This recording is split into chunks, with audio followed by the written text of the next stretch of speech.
కన్యా రాశి వాళ్ళకి ఈ సంవత్సరం ఎలా ఉండబోతుంది గురువుగారు? శ్రీ గురుభ్యో నమః. శ్రీ మహాగణాధిపతి నమః. శ్రీ విశ్వావసునామ సంవత్సరం మొట్టమొదట మనం చెప్పుకోవాల్సిన విషయం ఏంటంటే 12 రాశుల వారికి చాలా అనుకూలంగా ఉంటుంది, శుభప్రదంగా ఉంటుంది. భవిష్యత్తు వైపు, అభివృద్ధి వైపు తీసుకువెళ్తే సంవత్సరంగా మంచి సంవత్సరంగానే మనం పేర్కోవచ్చు. అందులో పర్టికులర్గా మనం మాట్లాడుకుంటాం కాబట్టి కన్యా రాశిలో ఎలా ఉంటుంది. ఈ కన్యా రాశిలో ముఖ్యంగా చెప్పుకుంటే 3 నక్షత్రాలు, ఉత్తర 2, 3, 4 పాదాలు, అలాగే హస్త 1, 2, 3, 4 పాదాలు, చిత్త నక్షత్రం 1, 2 పాదాలు అన్నీ కలిపితే కన్యా రాశి కిందకు వస్తాయి. సరే, ఇంట్రెస్టింగ్గా ముందు చెప్పుకోవద్ది. ఆదాయ వ్యయాలు, రాజపూజ్య అవమానం గురించి చెప్పుకుని మిగిలిన అంశాల్లోకి వెళదాం. ఈ కన్యా రాశి వాళ్ళకి ఆదాయం 14, వ్యయం 2, అలాగే రాజయోగం 6, అవమానం 6. అంటే ఆదాయం బాగుందని చెప్పాలి. 14 అంటే చాలా టాప్, అది 14 టాప్ ఫిగర్ మొత్తం మీద. 14తో మనం కోట్ చేస్తాం. ఇంకా ఖర్చు 2గా చూపబడుతుంది. మనకి ఎవరికి వాళ్ళు అన్వయించుకోవడం కాబట్టి మొత్తం రాశిలో ఉన్న వాళ్ళందరికీ ఉంటుంది కాబట్టి నాకు అంత కనపట్లేదు అని అనుకోకూడదు అనమాట. ఇది యూనివర్సల్గా రాయబడే గ్రంథం కాబట్టి పంచాంగం కన్యా రాశిలో పుట్టిన వాళ్ళందరికీ కొన్ని పాయింట్లు అప్లికబుల్గా ఉంటే డెఫినెట్గా అందరికీ బాగుంటుంది. ఆదాయం 14, వ్యయం 2, రాజ్యపూజం 6, అవమానం 6. ఇక్కడ ఇది పక్క పెట్టేస్తే ఇందులో కన్యా రాశిలో ముందుగా ఉత్తరా నక్షత్రం 2, 3, 4 పాదాలు ఉంటాయి. వీడికి ఫస్ట్ చెప్పాల్సిన మన సూచన అంటే ఎవరి విషయాల్లోనూ ఎప్పుడూ కూడా జోక్యం చేసుకోకూడదు, చేసుకోకూడదు. చాలా స్ట్రిక్ట్గా వీళ్ళు అవమానించాలి. లేదంటే దానివల్ల యాడ్వర్స్ రిజల్ట్స్, ప్రతికూల పరిస్థితులు ఎదురయ్యే ప్రమాదం చాలా ఉంది. అలాగే వీళ్ళు పాపం తెలివైన వాళ్ళే. కన్యా రాశిలో ఉన్న వాళ్ళంతా చాలా తెలివైన వాళ్ళు. వీళ్ళంతా వాళ్ళకు వచ్చిన సమస్యలు చాలా తెలివిగా పరిష్కరించుకుంటారు. కానీ ముందే సమస్యలు కొని తెచ్చుకుని పరిష్కరించుకోవడం అంత తెలివైన వాడి పని కాదు. అలాగే కుటుంబం బాగుంటుంది. కుటుంబంలో కూడా కొన్ని అనుకూలంగానే జరుగుతాయి. కుటుంబ సభ్యుల సహకారం ఉండదు. ఎందుకు చెప్పడం జరుగుతుంది, ఇంత ముందాక చూస్తే కుటుంబ సభ్యుల సహకారం అంత ఉండకపోవచ్చు క్రితం సంవత్సరంలో. ఈ సంవత్సరంలో ఈ గ్రహ వల్ల, ప్రభావాల వల్ల, శుభదృష్టి వల్ల వీళ్ళకి కుటుంబంలో సౌఖ్యం ఏర్పడే అవకాశం ఉంది. వీళ్ళు కొత్త ప్రణాళికలు వేస్తారు. తెలివైన వాళ్ళు అనుకున్నాం కదా, కొత్త ప్రణాళికలకు శ్రీకారం చుడతారు ఈ సంవత్సరం. చుట్టాలి కూడా, మంచి సమయమే చెప్పాలి. అలాగే వీళ్ళకి ఇంత ముందు లేని సక్సెస్ ఇప్పుడు కొత్తగా చేతికి అందుతుంది. కన్యా రాశిలో ఈ ఉత్తరా నక్షత్రం 2, 3, 4 జనన పాదాలైనటువంటి వీళ్ళకి సక్సెస్ సంపూర్ణంగా దొరికే అవకాశం ఉందన్నమాట. కాబట్టి ఈ సంవత్సరాలను వీళ్ళు వినియోగించుకోవాల్సిన పరిస్థితి ఎంతైనా ఉంది. అయితే చిన్న ఇబ్బంది ఏమిటంటే అన్నిటికీ ఏదో ప్లస్ ఉంటే మైనస్ ఉంటే ప్రతి పని ఆలస్యం అవుతుంది. కాబట్టి వీళ్ళు దృష్టి పెట్టి కొంచెం తొందరగా చేయడానికి చేయాలి. మందగిస్తుంది అనమాట మందుడి వల్ల. మందగించడం వల్ల పని అవుతుంది. 10 రోజులు అవ్వాల్సిన పని 30 రోజులు పడుతుంది, లేదా 40 రోజులు పడుతుంది. సక్సెస్ ఉంటుంది మరి, కానీ దానివల్ల వీళ్ళకి ఆలస్యం అయిపోతూ ఉంటుంది. సో ఈ రకంగా కన్యా రాశిలో ఉత్తర 2, 3, 4 వాళ్ళకి సూచనలు చెప్తే, ఇక ఆస్థా నక్షత్రం. ఆస్థా నక్షత్రం వాళ్ళకి ఏంటంటే 1, 2, 3, 4 జనన పాదాల వాళ్ళు కూడా ఈ కన్యా రాశిలో వాళ్ళు వస్తారు.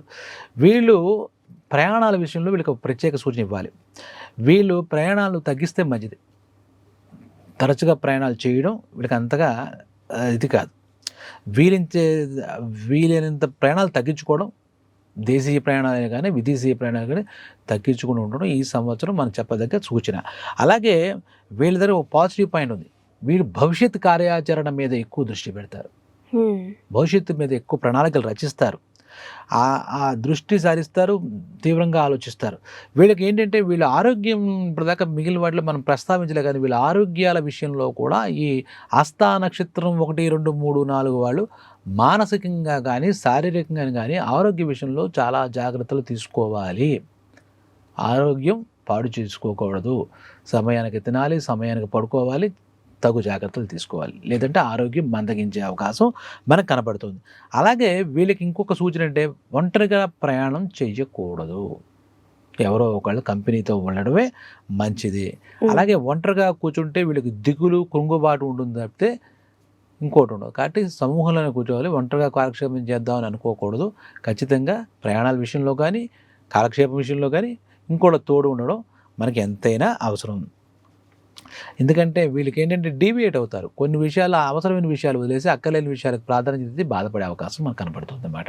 ఈ హస్తా నక్షత్రం కన్యా రాశి 1, 2, 3, 4 ఆ కుంగుబాటు వాటికి వెళ్ళకుండా, ఒంటరిగా ఉండకుండా నలుగురితో ఉంటే చాలా శ్రేయస్కరం. చాలా తెలివైన వాళ్ళు, అందులో సందేహం లేదు. వీళ్ళు భవిష్యత్ ప్రణాళికలు కూడా రచిస్తారు.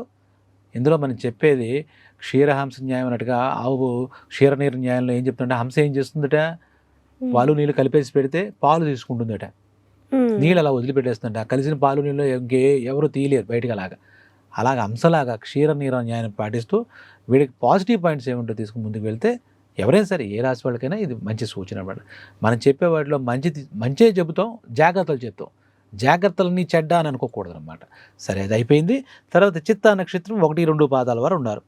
వీళ్ళు వాహనాలు జాగ్రత్తలు చెప్తున్నాం కదా, ముందు ఏం తీసుకోవాలి, ఇబ్బందులు పడకుండా ఉండండి. వాహనాలు నడిపేటప్పుడు చాలా జాగ్రత్తలు తీసుకోవాలి. ఈ చిత్తా నక్షత్రం వాళ్ళు ఈ విశ్వావసునామ సంవత్సరంలో వాహనాల జోలికి వెళ్ళకూడదు, వెళ్తే జాగ్రత్తలు తీసుకోవాలి. అలాగే పనిముట్లు వాడుతూ ఉంటాం కదా, మనకి పిచ్చి పిచ్చిగా వాడితే వీళ్ళకి ప్రమాదాలు జరిగే.